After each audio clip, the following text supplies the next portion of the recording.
Discount ಅನ್ನೋ ಒಂದು biscuit ಹಾಕಿ ಬನ್ನಿ ಬನ್ನಿ ಅಂತ ಇಲ್ಲಿಗೆ ಬಂದಮೇಲೆ ಏನು ಸಮಾಚಾರ ಹೇಳಿ. ಡಿಸ್ಕೌಂಟ್ ಬಗ್ಗೆ ತುಂಬಾ ಜನ ಡೈಲಿ ಕೇಳ್ತಾ ಇದ್ದಾರೆ ನಮಗೆ ಮತ್ತೆ ಮತ್ತೆ, ಯಾಕೆ ಫಸ್ಟ್ ಡಿಸ್ಕೌಂಟ್ ಕೊಡ್ತಾ ಇದ್ರಿ, ಈಗ ನೀವು ಡಿಸ್ಕೌಂಟ್ ಕೊಡ್ತಾ ಇಲ್ಲ ಅಂತ ದೊಡ್ಡ ಕ್ವಶನ್ ಮಾರ್ಕ್ ನಮ್ಮಲ್ಲಿ. ನಮ್ಮ ಇಂಡಿಯನ್ ಲೇಡೀಸ್ ಮೆಂಟಾಲಿಟಿನೇ ಹಂಗೆ. ನಾರ್ಮಲಿ ಡಿಸ್ಕೌಂಟ್ ಬರ್ತಾ ಇದೆ ಅಂದರೆ ನಮಗೆ ಲಾಭ ಬಂದ್ಬಿಡ್ತಾ ಇದೆ ಅಂತ ಒಂದು ಭಾವನೆ. ಬಟ್ ನಿಜ ಏನು ಅನ್ನೋದು ಅರ್ಥ ಆಗಲ್ಲ ಅವರಿಗೆ. ನಿಮಗೆ ಫಸ್ಟ್ ಆಫ್ ಆಲ್ ಒಂದು ವಿಷಯ ಹೇಳಬೇಕು. ಇಷ್ಟು ವರ್ಷದಿಂದ ಇವಾಗ ಸಿಲ್ವರ್ ಜ್ಯುವೆಲ್ರಿ ಬಂದು, ಸಿಲ್ವರ್ ಜ್ಯುವೆಲ್ರಿನೇ ಆಲ್ಮೋಸ್ಟ್ ಒಂದು 10 ವರ್ಷ ಆಗಿದೆ. ನಾನು 9 ವರ್ಷದಿಂದ ಇದ್ದೀನಿ ಈ ಸಿಲ್ವರ್ ಜ್ಯುವೆಲ್ರಿ ಇಂಡಸ್ಟ್ರಿಯಲ್ಲಿ.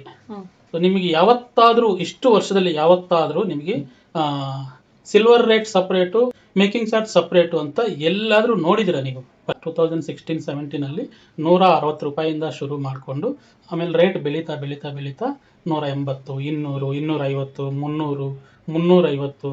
ಯಾವಾಗ ಬೆಳ್ಳಿ ರೇಟು 400 ರೂಪಾಯಿ ಆಗಿತ್ತು ಆ ಟೈಮಲ್ಲಿ ಕೂಡ 650 ರೂಪಾಯಿ ಕೂಡ ಸೇಲ್ ಮಾಡಿದ್ದೀವಿ. 1 ಗ್ರಾಮ್ 650, 700 ರೂಪಾಯಿ.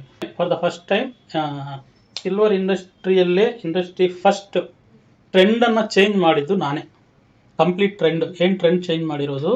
ನಿಮಗೆ ನಿಮ್ಮ ದುಡ್ಡಿಗೆ ವ್ಯಾಲ್ಯೂ ಕೊಡಬೇಕು, ನಿಮ್ಮ ದುಡ್ಡು ವೇಸ್ಟ್ ಆಗಬಾರ್ದು ಅನ್ನೋ ಉದ್ದೇಶದಿಂದ ಈವನ್ ನಾವು ಕೂಡ ಸ್ಟಾರ್ಟಿಂಗ್ 450 ರೂಪಾಯಿಂದ ಸೇಲ್ ಮಾಡ್ತಾ ಇದ್ದಿರೋದು. ಏನು ಮಾಡಿದ್ದೀವಿ, ಸಿಲ್ವರ್ ರೇಟು ಡೈಲಿ ಫ್ಲಕ್ಚುಯೇಷನ್ ಇರುತ್ತೆ. ಇವಾಗ ನೋಡಿ 250 ರೂಪಾಯಿ ಇರಬೇಕಾದ್ರೆ 450 ಸೇಲ್ ಮಾಡ್ತಾ ಇದ್ವಿ.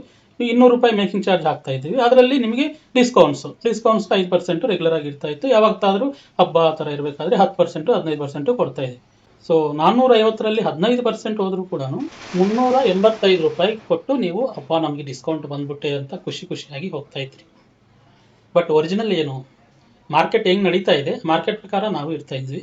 ಬಟ್ ನಮಗೆ ಒಳಗಡೆ ಇರುತ್ತಲ್ವ ಸ್ವಲ್ಪ, ಇದು ಯಾಕೋ ಸರಿ ಇಲ್ಲ, ಇದು ಜಾಸ್ತಿ ಹೇಳಿ ಕಡಿಮೆ ಮಾಡೋದು ಇಲ್ಲ, ನಿಮಗೆ ಬಿಸ್ಕೆಟ್ ಹಾಕಿ ಡಿಸ್ಕೌಂಟ್ ಅನ್ನೋ ಒಂದು ಬಿಸ್ಕೆಟ್ ಹಾಕಿ ಬನ್ನಿ ಬನ್ನಿ ಅಂತ ಇಲ್ಲಿಗೆ ಬಂದಮೇಲೆ ಆಲ್ರೆಡಿ ರೇಟ್ ಜಾಸ್ತಿ ಇರೋದನ್ನು ಕಡಿಮೆ ಮಾಡಿ ಕೊಡೋದು ಸರಿ ಅಲ್ಲ ಇದು ಅಂತ ನಮ್ಗೆ ಅನಿಸ್ತು.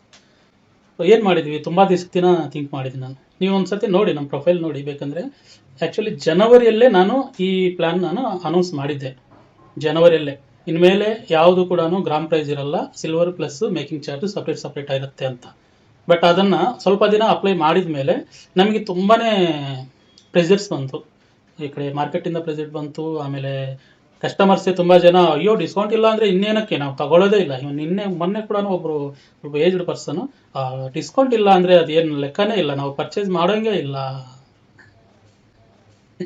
ಎಕ್ಸ್ಪ್ಲೈನ್ ಮಾಡಿದ್ವಿ. ಒಂದ್ ನಿಮಿಷ, ನಿನ್ನೆ ಒಬ್ರು ಬಂದಿದ್ರು ಸರ್ ಬೆಳಗ್ಗೆ, ಒಂದು ಕಸ್ಟಮರ್. ಈ ತರ ನಾನು ನಮ್ಮ ಮೇಕಿಂಗ್ ಬಗ್ಗೆ ಎಕ್ಸ್ಪ್ಲೈನ್ ಮಾಡಿದೆ ಅವ್ರಿಗೆ. ಅದಕ್ಕೆ ಅವ್ರು ಅಂದ್ರೆ ಇಲ್ಲ ಆಗೋದಿಲ್ಲ, ನೀವು ನಮ್ಗೆ ಡಿಸ್ಕೌಂಟ್ ಕೊಡ್ಬೇಕು ಅಂತ. ಅದಕ್ಕೆ ನಾನಂದೆ ಸರಿ ಮೇಡಮ್, ಇದು ಸಿಲ್ವರ್ ಪ್ರೈಸ್ ಮೇಕಿಂಗ್ ಬಿಟ್ಬಿಡಿ, ನಾವು ಫಸ್ಟ್ ಕೊಡ್ತಾ ಇದ್ವಲ್ಲ ನಿಮ್ಗೆ ಆ ತರ 550, 600 ಅಂತ ಡಿಸ್ಕೌಂಟ್ ಕೊಡ್ತೀವಿ, ತಗೊಂಡ್ರೆ ನಾವೇನು ದಡ್ರ ತಗೊಳಕ್ಕೆ ನೀವು ಕೊಟ್ರೆ? ದಡ್ರೆ ಹೇಳ್ಬೇಕಂದ್ರೆ ದಡ್ರೆ ಎಲ್ಲ. ಡಿಸ್ಕೌಂಟು ಜಾಸ್ತಿ ರೇಟು ಇರೋದನ್ನ ಸ್ವಲ್ಪ ಕಡಿಮೆ ಮಾಡಿ ನಿಮಗೆ ಕೊಟ್ಟರೆ ಒಳ್ಳೇದು. ಪರ್ಫೆಕ್ಟ್ ರೇಟ್ ಕೊಟ್ಟರೆ ನೀವು ತಗೊಳ್ಳಿಲ್ಲ ಅಂದರೆ ನೀವು ದಡ್ರೆ, ನನ್ನ ಪ್ರಕಾರ, ನನ್ನ ಪರ್ಸ್ನಲ್ ಫೀಲಿಂಗ್ ಅದು. ಇದು ಫಸ್ಟ್ ಟೈಮ್ ಅಲ್ಲ ನಾವು ಟ್ರೆಂಡ್ ಸೆಟ್ ಮಾಡಿರೋದು. ತುಂಬ ಸತಿ ನಾವು ಡಿಸೈನ್ಸಲ್ಲಿ ಆಗಲಿ, ನಮ್ಮ ಪಾಲಿಶ್ ಅಂತೂ ನಮ್ಮ ಟ್ರೆಂಡ್ ನನ್ನನ್ನು ಬೀಟ್ ಮಾಡೋಕ್ಕೆ ಚಾನ್ಸೇ ಇಲ್ಲ, ಯಾರಿಗೂ ಇದುವರೆಗೂ ಆಗಲಿಲ್ಲ. ಅಂಥ ಟ್ರೆಂಡಲ್ಲಿ ಇದ್ದೀವಿ ನಾವು. ಆ್ಯಂಡ್ ಪ್ರೈಸಲ್ಲಿ ಕೂಡ ನಾವು ಫಸ್ಟ್ ನಾನೇ ಮಾಡಿರೋದು silver rate plus making charge ಅಂತ. ಅದು ಕೂಡ ಎಷ್ಟು ಕಡಿಮೆ ಕೊಡೋಕ್ಕಾಗತ್ತೆ ಅಷ್ಟು ಕಡಿಮೆ ಮಾಡಿ ಕೊಟ್ಟಿರೋದು. ಅವತ್ತೇ ಹೇಳಿದ್ವಿ ಯಾವುದು ಡಿಸ್ಕೌಂಟ್ಸ್ ಕೊಡೋಕ್ಕಾಗಲ್ಲ ಅಂತ.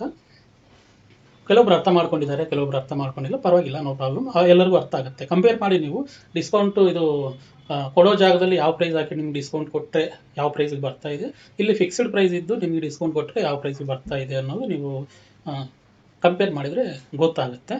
ಆ್ಯಂಡ್ ಈ ಟ್ರೆಂಡ್ ನಾನು ವಿಡಿಯೋ ಮಾಡಿ ಈ ಥರ 99 ರೂಪೀಸಿಗೆ ಕೊಡ್ತಾ ಇದ್ದೀನಿ ಅಂತ ಒಂದು ವಿಡಿಯೋ ಮಾಡಿ ಹಾಕಿದ ಮೇಲೆ, ಯಾವತ್ತು ಹಾಕಿರೋದು ನಾನು ಮೇ 22ಗೆ ನಾನು ವಿಡಿಯೋ ಹಾಕಿದ್ದೀನಿ. ಅದಾದಮೇಲಿಂದ ಎಷ್ಟು ಜನ ನಾವು 120 ಕೊಡ್ತೀವಿ, ನಾವು 100 ರೂಪಾಯಿ ಕೊಡ್ತೀವಿ, ಇಷ್ಟು ದಿನ ಇರುತ್ತೆ, ಇದು ಆಫರ್ ಕೊಡ್ತಾ ಇದ್ದೀವಿ ಅಂತ ಎಷ್ಟು ಜನ ನನ್ನನ್ನು ಫಾಲೋ ಮಾಡಿ ಇದೇ ಟ್ರೆಂಡನ್ನು ಫಾಲೋ ಮಾಡಿದ್ದಾರೆ ಗೊತ್ತಾ ನಿಮಗೆ? ಸೊ ಇದನ್ನು ಟ್ರೆಂಡ್ ಸೆಟ್ಟಿಂಗ್ ಅಂತಾರೆ. ನಾನು ಸೆಟ್ ಮಾಡಿರೋ ಟ್ರೆಂಡನ್ನು ಇವಾಗ ಎಷ್ಟೋ ಜನ ಫಾಲೋ ಮಾಡ್ತಾ ಇದ್ದಾರೆ. ಆದರೂ ಕೂಡ ನನ್ನನ್ನು ಬೀಟ್ ಮಾಡೋಕ್ಕಾಗಲ್ಲ. ಏನಕ್ಕೆ ಗೊತ್ತಾ? ಇದೆಲ್ಲ ಕೂಡ ಇವಾಗ ನಿಮ್ಗೆ ಏನು ಹೇಳ್ತಾ ಇದ್ದಾರೆ ಇದೆಲ್ಲರೂ ಕೂಡ ಬೈ ಚಾನ್ಸ್ 100 ರೂಪಾಯಿಗೆ 99 ರೂಪೀಸ್ ನಮ್ಮದು ಮಿನಿಮಮ್ ಲಾಸ್ಟ್ ಮೇಕಿಂಗ್ ಚಾರ್ಜ್ ಇರೋದು. ಆ ರೇಟಿಗೆ ಕೊಡೋರು ಇದ್ದರೂ ಕೂಡ ಯಾರೇ ಆಗಿರ್ಬೋದು ನನ್ನ ಕ್ವಾಲಿಟಿ ಇರೋ ಐಟಮ್ನ ನಿಮಗೆ 99 ರುಪೀಸ್ ಕೊಡ್ತಾ ಇದ್ದಾರಾ, ಅವಾಗ ನನಗೆ ಹೇಳಿ. ಇಲ್ಲ ಸರ್ ನಿಮಗಿಂತ ಬೆಟರ್ ಸಿಗ್ತಾ ಇದೆ ಅಂತ. ಇನ್ನೊಂದು, ಅದಕ್ಕೆ ಟೈಮಿಂಗ್ಸ್ ಇರುತ್ತೆ. ಈ ಆಫರ್ ಒಂದು ವಾರ ಇರುತ್ತೆ, ಇಲ್ಲ ಈ ಮಂತ್ ಇರುತ್ತೆ, ಇಲ್ಲ ಈ ಆಷಾಢ ಇರುತ್ತೆ ಅಂತ. ನಮ್ಮದು ನೋ ಲಿಮಿಟ್, ಅನ್ಲಿಮಿಟೆಡ್. ನಾವು ಇದುವರೆಗೂ ಯಾವ ಟೈಮು ಹೇಳೋದು ಇಲ್ಲ. ಆ ಟೈಮ್ ಬಂದವಾಗ, ಇಲ್ಲ ನಮಗಿನ್ನು ವರ್ಕೌಟ್ ಆಗ್ತಾ ಇಲ್ಲ ಅಂತ ಇರಬೇಕಾದ್ರೆ ಆವಾಗಲೂ ಕೂಡ ಇನ್ನೂ ಒಂದು ವಾರ 10 ಡೇಸ್ ಟೈಮ್ ಕೊಟ್ಟು ಅದನ್ನು ಸ್ಟಾಪ್ ಮಾಡ್ತೀವಿ ಹೊರತು ಇದುವರೆಗೂ ನಮ್ಮದು ಯಾವ ಟೈಮು ಇಲ್ಲ, ಯಾವ ಲಿಮಿಟೇಷನು ಇಲ್ಲ. ಎನಿ ಟೈಮ್ ಯಾವಾಗ ಬಂದರೂ ಕೂಡ 99 ರುಪೀಸಿಂದ ಸ್ಟಾರ್ಟ್ ಆಗೋದು ಏನಿದೆ ಅದೇ ಕಂಟಿನ್ಯೂ ಮಾಡ್ತಾ ಇದ್ದೀವಿ. ಸೊ ಇದನ್ನು ನೀವು ಅರ್ಥ ಮಾಡ್ಕೋಬೇಕು. ಇನ್ನು ಡಿಸ್ಕೌಂಟ್ಸೇ ಬೇಕು ಅಂದರೆ ಅದು ನಿಮಗೊಂದು ಸ್ಪೆಷಲ್ ಆಫರ್ ಕೊಡ್ತೀನಿ. ಏನು ಗೊತ್ತಾ, ನಿಮಗೆ ಡಿಸ್ಕೌಂಟ್ಸ್ ಬೇಕಾ, ಎಷ್ಟು ಬೇಕೋ ನೀವು ಬಂದು ಅಂಗಡಿಗೆ ಬಂದು ಕೂಡಲೇ ನೋಡಮ್ಮ ನನಗೆ 50% ಡಿಸ್ಕೌಂಟ್ ಬೇಕು ಅಂತ ಮೊದಲೇ ಹೇಳ್ಬಿಟ್ಟು ಆಮೇಲಿಂದ ಸೆಲೆಕ್ಷನ್ ಮಾಡಿ. ನಿಮಗೆ ಡಿಸ್ಕೌಂಟ್ ಕೊಟ್ಟಿಲ್ಲ ಅಂದರೆ ಕೇಳಿ, ಅಷ್ಟೇ, ಇನ್ನೇನಿಲ್ಲ. ಆದರೆ ನಾವು ಏನು ಮಾಡ್ತಾ ಇದ್ದೀವಿ, 99 ರೂಪಾಯಿ ಮಾಡ್ತಾ ಇದೀವಿ, ಅದನ್ನು ಕೇಳಬಾರ್ದು. ನೀವು 99 ರೂಪಾಯಿ ಹಾಕಿ ಡಿಸ್ಕೌಂಟ್ ಕೊಡಿ ಅಂದರೆ ಅದು ಸರಿಯಲ್ಲ. ನಿಮಗೆಷ್ಟು ಡಿಸ್ಕೌಂಟ್ ಬೇಕೋ ಹೇಳಿ. 50% ಬೇಕಾ, 60% ಬೇಕಾ, 80% ಬೇಕಾ, ಡಿಸ್ಕೌಂಟ್ ಹೇಳಿ. ಅದಕ್ಕೆ ತಕ್ಕಂಗೆ ನಾವು ಬಿಲ್ ಹಾಕ್ತೀವಿ. ಆ ಬಿಲ್ ಹಾಕಿ ನಾವು ತಗೊಳ್ಳೋದಂತೂ ಹಂಗೆ. ನಮ್ದೇನಿರುತ್ತೆ, minimum price 99 rupees making charge starting, ಅದರಿಂದ ಸ್ಟಾರ್ಟ್ ಆಗ್ತಾ ಇದೆ. ಅದರ ಪ್ರಕಾರನೇ ತಗೊಂಡು ಅದರ ಮೇಲೆ ನಿಮಗೆ ಎಷ್ಟು ಡಿಸ್ಕೌಂಟ್ ಬೇಕೋ ಅಷ್ಟು ಹಾಕ್ಕೊಡ್ತೀವಿ. ಸಂತೋಷನಾ? Thank you. ಮಾಡ್ಬಿಟ್ರಿ. ಮೇಕಿಂಗ್ ಅಲ್ಲಿ ಕಮ್ಮಿ ಮಾಡ್ತೀರಾ ಅಂತ ಒಂದು ಕ್ವಶನ್ ಬಂತು, ಅದು ನೆನ್ನೆ ಬಂದಿರೋದೆ. ಮೇಕಿಂಗ್ ಅಲ್ಲಿ ಇವಾಗ ನಾವು ಮೇಕಿಂಗ್ ಆಗ್ತೀವಲ್ಲ ಸರ್ 99, ಅದ್ರಲ್ಲಿ ಇವಾಗ ನೀವು ಡಿಸ್ಕೌಂಟ್ ಕೊಡ್ತಾ ಇಲ್ಲ, ಓಕೆ ಒಪ್ಕೊಂತೀವಿ. ಮೇಕಿಂಗ್ ಅಲ್ಲಿ ಆದ್ರೂ ಕಮ್ಮಿ ಮಾಡಿ. ಮೇಕಿಂಗ್ ಅಲ್ಲಿ ಅಂದ್ರೆ ಏನು, ಆ 99 ರುಪೀಸ್ ಏನಾಗ್ತಾ ಇದೆಯೋ ಅದರಲ್ಲಿ ಕಮ್ಮಿ ಮಾಡಬೇಕು. ಇದು ನೆನ್ನೆ ಬೆಳಗ್ಗೆ ಕೇಳಿರೋ ಕ್ವಶನ್. ಒಂದು 2 ರೂಪಾಯಿ ಕಡಿಮೆ ಮಾಡಿ. 2 ರೂಪಾಯಿ, 2%. ಮೇಕಿಂಗ್ ಚಾರ್ಜ್ ಅಲ್ಲಿ 2%. Okay sir, thank you. ನಿಮ್ ಸ್ಯಾಟಿಸ್ಫ್ಯಾಕ್ಷನ್ ಅಷ್ಟೇ. Okay sir. ಹೆಂಗೆ ಅದು ನನಗೆ ಬೇಡ ಬಿಡಿ, ಅದೆಲ್ಲ ಮಾತಾಡೋದು ಕೂಡ ಬೇಡ ನನಗೆ. ಸೋಷಿಯಲ್ ಮೀಡಿಯಾಗೆ ಹಾಕೋದೆಲ್ಲ ಇದೆಲ್ಲ ನೀವು ಕಾಂಟ್ರವರ್ಸೀಸ್ ಬೇಡ. ಆಮೇಲೆ ಹೆಂಗೋ ವಿಡಿಯೋ ಮಾಡ್ತಾ ಇದ್ದೀರಾ, ಬನ್ನಿ. ಇದು ತೋರಿಸಿದ್ವಲ್ವಾ? ಅದಾಯ್ತು ಸರ್, ಇದು ಆಯ್ತು. ಆಮೇಲೆ ಉಂಗುರಗಳು ನೋಡಿ, ಸಣ್ಣ ಉಂಗುರಗಳು. ಇದು ಯಾವ ಮೇಕಿಂಗ್ ಚಾರ್ಜು ಬರಲ್ಲ, ಇದು ಫಿಕ್ಸ್ಡ್ ಪ್ರೈಸ್ ಇರುತ್ತೆ. ಮೊದಲೇ ಹೇಳ್ತಾ ಇದ್ದೀವಿ. ಏನಂದ್ರೆ ಇದೆಲ್ಲ ಗಿಫ್ಟಿಂಗ್ ಪರ್ಪಸ್ಸು. ಇದೆಲ್ಲ 1200, 1000, 1500 ಸೈಜ್ ಮೇಲೆ ಡಿಪೆಂಡ್ ಆಗುತ್ತೆ. ಇದೆಲ್ಲ ಕೂಡ ಯಾವುದು ಕೂಡ ನಿಮಗೆ ಮೇಕಿಂಗ್ ಚಾರ್ಜಸ್ಸು, ಗ್ರಾಮ್ ಪ್ರೈಸು ಆ ಥರ ಬರಲ್ಲ. ಇದು ಫಿಕ್ಸ್ಡ್ ಪ್ರೈಸ್ ಇರುತ್ತೆ. ಇದು ಇಷ್ಟೊಂದು ಕಲೆಕ್ಷನ್ಸ್ ಇದಾವೆ. ಪೀಸ್ ಲೆಕ್ಕ. ಯಾಕಂದ್ರೆ ಇದಿರೋದೇ 1.5-2 ಗ್ರಾಮ್ ಇರುತ್ತೆ. 2 ಗ್ರಾಮ್ಗೆ ನಾವೇನ್ ಮಾಡೋಕ್ಕಾಗುತ್ತೆ? ಅಂಡ್ ಇದೇನು ನಾವು ಮಾಡಿರೋದಲ್ಲ, ಇದೆಲ್ಲ ಬಂದು ಇಂಪೋರ್ಟೆಡ್, ಕಂಪ್ಲೀಟ್ ಇಂಪೋರ್ಟ್ ಮಾಡಿಕೊಂಡು ನಮ್ಮ ಪಾಲಿಶ್, ನಮ್ದೇನು ಸ್ಪೆಷಲ್ ಪಾಲಿಶ್ ಇದೆ, ನಮ್ದು ವರ್ಲ್ಡ್ ಫೇಮಸ್ ಪಾಲಿಶ್ ಇದೆ. ಈ ಪಾಲಿಶ್ನ ನಾವು ಇದಕ್ಕೆ ಹಾಕಿರ್ತೀವಿ. ನಾವು ಮಾತಾಡೋದು ಹೆಂಗೆ ಮಾತಾಡ್ತೀವಿ ಅಂದರೆ, ನೀವು ಕಸ್ಟಮರ್ಸ್ ಅಂತನೋ ಇಲ್ಲ ನಿಮ್ಮಿಂದ ನಮಗೇನೋ ಇದು ಬರ್ತಾ ಇದೆ, ನಿಮ್ಮನ್ನು ಆವಾಗಲೇ ಹೇಳ್ದಂಗೆ ಬಿಸ್ಕೆಟ್ ಹಾಕಿ ಮಾತಾಡೋದು ನನಗೆ ಬರಲ್ಲ. ನಮ್ಮ ಹತ್ರ ಬರ್ತಾ ಇದ್ದಾರೆ ಅಂದರೆ ಏನೋ ನಮ್ಮ ರಿಲೇಷನ್ಸು, ನಮ್ಮ ಫ್ರೆಂಡ್ಸು, ನಮ್ಮ ಅಕ್ಕ ತಂಗಿರೋ ಬಂದಿದ್ದಾರೆ ಅನ್ನೋ ಒಂದು ಫೀಲಿಂಗು. ನಾವು ನೋಡೋದು ಕೂಡ ಹಂಗೆ ನೋಡ್ತೀವಿ. ಆ ಥರ ನೀವು ಬೈಕೊಂಡ್ರು ನಮ್ಗೇನು ಪರವಾಗಿಲ್ಲ, ಅದು ಕೂಡ ನಮಗೆ ಆಶೀರ್ವಾದನೇ. ಸರಿನಾ? ಎಲ್ಲ ಪಾಸಿಟಿವ್ ಆಗಿ ತಗೊಂತೀರಾ ಸರ್? ಇಲ್ಲ, ಇರೋದು ಹೇಳ್ಬೇಕಲ್ವಾ. ನಾರ್ಮಲ್ ಆಗಿ ಅದೇನೋ ಬೆಣ್ಣೆ ಹಚ್ದಂಗೆ ಮಾತಾಡಿದ್ರೆ ಅದು ಯೂಸ್ ಇಲ್ಲ. ಎಲ್ಲರೂ ತುಂಬಾ ಜನ ಹಂಗೆ ಮಾತಾಡ್ತಾರೆ. ಹಂಗೆ ಮಾತಾಡಿ ನಿಮ್ಮನ್ನ ಕನ್ವಿನ್ಸ್ ಮಾಡೋದು ನನಗೆ ಉದ್ದೇಶ ಇಲ್ಲ. ಏನಿದೆ ಓಪನ್ ಆಗಿ ಹೇಳ್ತೀನಿ. ತುಂಬಾ ಜನ ಹೇಳಿದ್ದಾರೆ ಆಲ್ರೆಡಿ, ನಮ್ಮ ಇದರಲ್ಲಿ ಯೂಟ್ಯೂಬ್ ಕಾಮೆಂಟ್ಸ್ ಅಲ್ಲಿ ಹಾಕಿದ್ದಾರೆ, ಓನರ್ ತುಂಬಾ ಅರೋಗೆಂಟು ಅಂತ.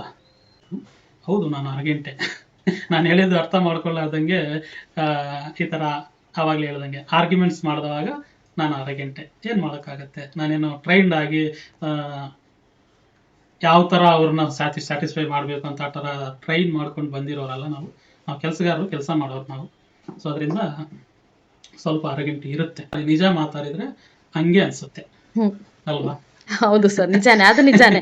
ಓಪನ್ ಸ್ಪೇಸ್ ಮಾತಾಡ್ತೀರಾ ನೀವು, ಅದಕ್ಕೆ ಹಂಗೆ ಕಾಣಿಸುತ್ತೆ ಸರ್, ಕಸ್ಟಮರ್ಗೆ ಹಂಗೆ ಅನ್ಸುತ್ತೆ. ಅರಗೆಂಟು ಥರ ಅನ್ಸುತ್ತೆ. ಬೇಜಾರು ಮಾಡ್ಕೊಳ್ಳಂಗಿದ್ರೆ ಮಾಡ್ಕೊಳ್ಳಿ, ಏನು ಪರವಾಗಿಲ್ಲ. ಬಟ್ ನಾನು ಹೇಳೋದು ಒಂದೇ, ನಾವೇನು ಕೊಡ್ತಾ ಇದ್ದೀವಿ, ಯಾವ ಕ್ವಾಲಿಟಿ ಕೊಡ್ತಾ ಇದ್ದೀವಿ, ಯಾವ ಪ್ರೈಸ್ ಕೊಡ್ತಾ ಇದ್ದೀವಿ, ಇದಂತೂ ಇವತ್ತಿಗೂ ಚಾಲೆಂಜ್ ಮಾಡ್ತಾ ಇದ್ದೀನಿ. ನಮಗಿಂತ ಬೆಟರ್ ಕ್ವಾಲಿಟಿ, ಬೆಟರ್ ಪ್ರೈಸ್ ಸಿಗೋಕ್ಕೆ ಚಾನ್ಸೇ ಇಲ್ಲ. ಸಿಗ್ತಾ ಇದೆ ಅಂದರೆ ನೋ ಪ್ರಾಬ್ಲಮ್, ನನಗೆ ಫೋನ್ ಮಾಡಿ ಹೇಳ್ಬಿಟ್ಟು ಹೋಗಿ ತಗೊಳ್ಳಿ. 2 ದಿನ 3 ದಿನ ಮಾಡೋರು ಮಾಡ್ತಾ ಇರ್ತಾರೆ, ಅದು ಬೇರೆ ವಿಷಯ. ರೆಗ್ಯುಲರ್ ಆಗಿ ಕಂಟಿನ್ಯೂಸ್ ಆಗಿ ನಿಮಗಿಂತ ಪ್ರೈಸ್ ಕಡಿಮೆ ಇಲ್ಲಿ ಇದೆ ಅಂತ ಹೇಳಿ ತಗೊಳ್ಳೋರಿದ್ರೆ ನನಗೆ ಫೋನ್ ಮಾಡಿ ಹೇಳಿ ತಗೊಂಡೋಗಿ, ನಾನು ಖುಷಿ ಪಡ್ತೀನಿ, ನಾನು ಚೆಕ್ ಮಾಡ್ತೀನಿ ಅವ್ರು ಹೆಂಗೆ ಕಡಿಮೆ ಕೊಡೋಕೆ ಚಾನ್ಸ್ ಇದೆ ಅವ್ರಿಗೆ, ನನಗೆ ಯಾಕಿಲ್ಲ. ಸೊ ನಾವು ಸುಧಾರಿಸ್ಕೊಂತೀವಿ ಆ ಥರ ಏನಾದರೂ ಅವಕಾಶ ಇದ್ದರೆ. ಅದರಲ್ಲೂ ಕೂಡ ಕಾಂಟೆಸ್ಟ್ಗಳು ಬೇರೆ ಇಡ್ತಾ ಇದ್ವಿ. ಮೊನ್ನೆ ಒಂದು ಸುಂಕುತ್ಕಟ್ಟೆಯಲ್ಲಿ ಒಂದು ಕಾಂಟೆಸ್ಟ್ ಮಾಡಿದ್ವಿ, ಒಂದು ಹಾರ, ಅದು ವೆಯ್ಟ್ ನೀವು ಗೆಸ್ ಮಾಡಿದರೆ ನೋ ಮೇಕಿಂಗ್ ಚಾರ್ಜ್ ಅಂತಾನು ಹಾಕಿದ್ವಿ. ಇನ್ಮೇಲೆ ಅದು ನಿಮಗೆ ಪ್ರತಿ ವಾರ ಸಿಗತ್ತೆ. ಪ್ರತಿ ವಾರ 10,000 ವ್ಯಾಲ್ಯೂ ಐಟಮ್ ನಾವೇ ತೋರಿಸ್ತೀವಿ. 10, 11, 9 ಎಷ್ಟಿರ್ಬೋದು ಅದು ಮೊದಲೇ ಹೇಳಿದ್ರೆ ಇಷ್ಟಿರ್ದು ಅಂತ ಹೇಳಿದ್ರೆ ನೀವು ಕ್ಯಾಲ್ಕುಲೇಟ್ ಮಾಡ್ಕೊಂಡು ಇಷ್ಟು ವೆಯ್ಟ್ ಅಂತ ಹೇಳ್ಕೊಡ್ತೀರಲ್ಲ. ಅದಕ್ಕೆ ಆವ್ರೇಜ್ ಅಷ್ಟರಲ್ಲಿ ಪ್ರತಿ ವಾರ ಒಂದು ಐಟಮ್ಗೆ ನೋ ಮೇಕಿಂಗ್ ಚಾರ್ಜ್ ಕೊಡ್ತೀವಿ. ಸೊ ಫಾಲೋ ಮಾಡಿ ನಮ್ಮ ಪೇಜ್ನ, ಇನ್ಸ್ಟಾಗ್ರಾಮ್ ಪ್ರೊಫೈಲ್ನ ನೀವು ಫಾಲೋ ಮಾಡ್ತಾ ಇದ್ರೆ ಈ ಥರ ತುಂಬ ಬೆನಿಫಿಟ್ಸು, ಆ ಥರ ಬೆನಿಫಿಟ್ಸ್ ಕೊಡ್ತೀವಿ. ಅದು ಕಾಂಪ್ಲಿಮೆಂಟ್ರಿ. ಯಾಕೆ ಗೊತ್ತಾ ಕಾಂಪ್ಲಿಮೆಂಟ್ರಿ? ಪ್ರತಿಯೊಬ್ಬರು ಕೂಡ ಬಿಸ್ನೆಸ್ ಮಾಡೋರು ಸೋಷಿಯಲ್ ಮೀಡಿಯಾಗೆ ಅಂತ ಅಂದರೆ ಪ್ರಮೋಷನ್ಸ್ ಮಾಡೋಕ್ಕೆ ಅಂತ ಒಂದಿಷ್ಟು ಬಡ್ಜೆಟ್ ಅನ್ನೋದು ಹಾಕ್ತಾ ಇರ್ತಾರೆ. ನಾವು ಹಾಕ್ತೀವಿ. ತಿಂಗಳಿಗೆ ಒಂದು 10,000 ಇಂದ 20,000 ಆ ಥರ ಸೋಷಿಯಲ್ ಮೀಡಿಯಾ ಆ್ಯಡ್ಸ್ ರನ್ ಮಾಡೋದಕ್ಕೆ ಅದಕ್ಕೆ ಇದಕ್ಕೆ ಅಂತ. ಸೊ ಅವ್ರಿಗೆ ಯಾವ್ದೋ ಅವ್ನು ಅಮೆರಿಕಾದಲ್ಲಿ ಇರೋ ಮಾರ್ಕ್ ಜುಕರ್ಬರ್ಗ್ಗೆ ಯಾಕೆ ಕೊಡಬೇಕು ದುಡ್ಡು? ಸೊ ಅದು ನಮಗೆ ಕೊಡೋಣ, ಅಟ್ಲೀಸ್ಟ್ ಕಂಟಿನ್ಯೂ ಇಲ್ಲಾಂದ್ರೆ ಒಂದು 2-3 ತಿಂಗಳ ನಮ್ಮ ಕಸ್ಟಮರ್ಸ್ಗೆ ಕೊಡೋಣ ಅನ್ನೋ ಉದ್ದೇಶದಿಂದ ಇದು ಮಾಡಿರೋದು. ಸೊ ವಾರ ವಾರ ಕೊಡ್ತೀನಿ, ವಾರ ವಾರ ಒಂದು ಐಟಮ್ಗೆ ಖಂಡಿತ ಕೊಡ್ತೀನಿ. ಫಾಲೋ ಮಾಡಿ ನಾನು ವಿಡಿಯೋ ಹಾಕ್ತವಾಗ ಅದಕ್ಕೆ ಕಾಮೆಂಟ್ ಮಾಡಿ, ಶೇರ್ ಮಾಡಿ. ಸೊ ಈ ಥರ ಬೆನಿಫಿಟ್ಸ್ನು ಬರುತ್ತೆ. ಸೊ ಅದು ನೀವು ಕರೆಕ್ಟಾಗಿ ಗೆಸ್ ಮಾಡಿದ್ರೆ ಅಂದರೆ ನೀವು MC ಕೊಡಬೇಕಾಗಿಲ್ಲ, ಇದು ಕೂಡ ಕೊಡ್ತಾ ಇದ್ವಲ್ಲ, ಈ ಥರ ಕೂಡ ಕಸ್ಟಮರ್ಸ್ಗೆ ಕೊಡ್ತಾ ಇದ್ದೀವಿ. ಯಾವ ಅಂಗಡಿಲೂ ಕೊಡಲ್ಲ ಸರ್ ಈ ಥರ ಎಲ್ಲ, ನಮ್ಮ ಸಂಕಲ್ಪದಲ್ಲಿ ಮಾತ್ರನೇ. ಅದು ಕಸ್ಟಮರ್ ತಿಳ್ಕೊಬೇಕು, ತಿಳ್ಕೊಂತಾರೆ. ಆಯ್ತು, ಓಕೆ ಸರಿನಾ? Okay sir, thank you. Okay, thank you.